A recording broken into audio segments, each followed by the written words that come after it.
On Saturday, May 31st, 2025, the annual Stillwater Stokefloat took place.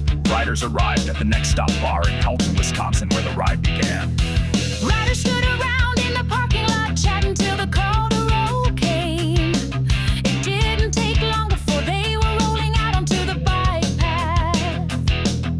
They rode in a random, ever-shifting line that spoke of metaphors unknown.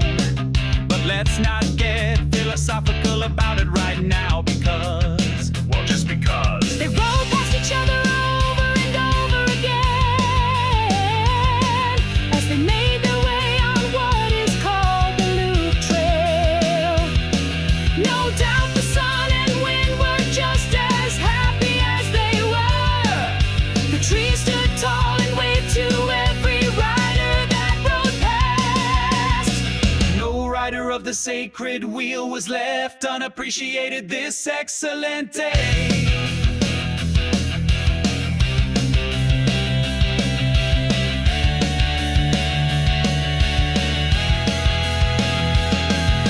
The Loop Trail took them through a tunnel to the state Croix, crossing the single most expensive bridge in the history of the United States. The bridge crosses the Croix River from Minnesota to Wisconsin if you are from Minnesota, or if you are from Wisconsin, it goes from Wisconsin to Minnesota. It isn't as confusing as it sounds anyway today, because they started out in Wisconsin, they rode across the bridge to Minnesota. All types of micromobility were present on this awesome day. E-bikes, scooters, electric skateboards, electric unicycles and Onewheels.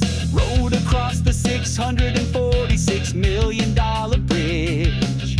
Boats cruise casually in the river below on this beautiful day. They stopped for the annual photo break in the middle of the bridge.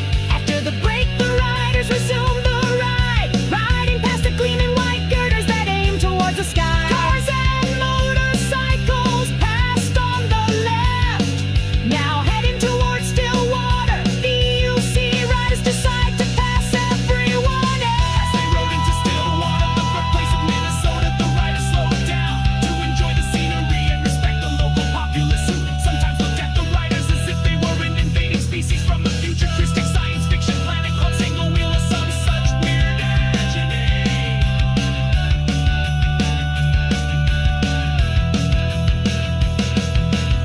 I'm not sure if it is a good idea to bring this up in the middle of a song about a group micromobility ride, but did you know the Pioneer Press newspaper traces its roots to Stillwater, where it started as the Minnesota Pioneer? Another interesting tidbit about Stillwater is that it is where the pop-up toaster was invented in 1919 by Charles P. Strike, because his workplace cafeteria couldn't get the job done right. Go figure. Back to the ride, after all the riders regrouped, they headed out to finish the loop, crossing the lift bridge with style and envious looks from tourists. They all made it across, no one lost control of their device and went for an unwanted swim. The hill was no problem.